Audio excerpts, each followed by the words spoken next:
Assalamualaikum warahmatullahi wabarakatuh.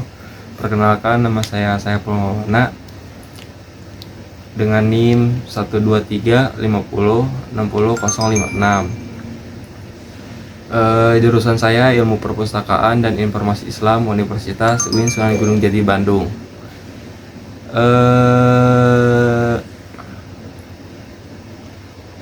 Dengan adanya video ini untuk memenuhi ujian tengah semester bahasa Inggris untuk pustakawan, yang mana lebih terperincinya lagi akan kita jelaskan di dalam video tersebut.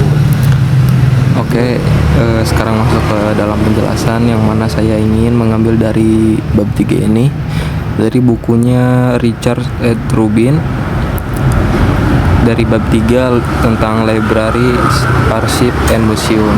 Karena walaupun saya membacanya dengan translate, tetapi saya memahami sedikit demi sedikit tentang apa isi kandungan dalam bab ini. Terutama saya tertarik karena library ini atau perpustakaan mempunyai hubungan yang erat terhadap arsip dan museum, yang mana di dalam perpustakaan kan kita belajar dengan dasar-dasar ilmu perpustakaannya, dengan katalogisasinya, dengan klasifikasinya dan sebagainya.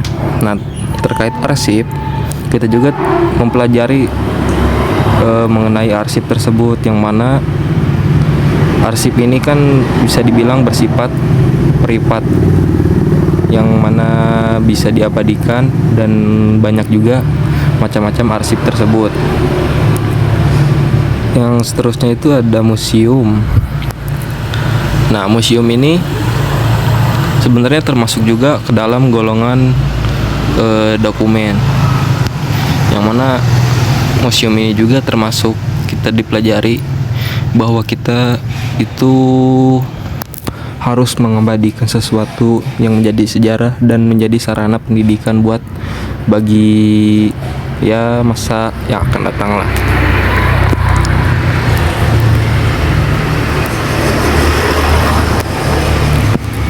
Ya maaf tadi maksudnya teh banyak notifikasi yang mengganggu lah. Nah, makanya kenapa saya mengambil dari bab 3 ini tentang perpustakaan, arsip, dan museum. Sebab ini menjadi hal yang menarik dan unik di perpustakaan. Kita mencakup 3 semua ini. Yang pertama itu kan sudah dijelaskan perpustakaan, bahwa perpustakaan ini juga termasuk dari dokumen literal, yang mana dokumen literal ini bersifat umum, seperti buku-buku, majalah, brosur, terus monografi, banyak lah contohnya. Nah, arsip juga ini termasuk dokumen, yang mana dokumen ini disebut dengan dokumen arsip yang bersifat privat. Sudah dijelaskan dari awal bahwa arsip itu bersifat privat. Dan museum, perlu kita ketahui juga bahwa museum ini juga termasuk dari bagian dokumen, yang mana dokumen ini termasuk yang disebut dengan dokumen korporal.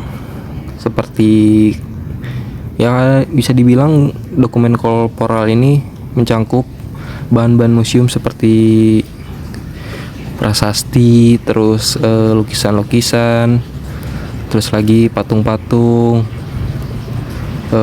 artefak-artefak, banyak lah, fosil-fosil dan lain sebagainya. Dan itu juga termasuk bisa dibilang bagian dari bahan museum dan disebut juga dengan dokumen korporal.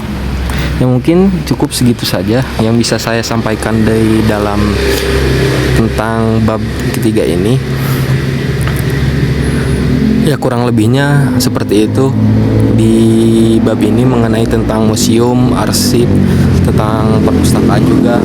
Dan saya juga meminta maaf apabila banyak keberisikan suara-suara di luar, karena saya ini ngerekamnya itu di posisinya sedang di luar. Oke.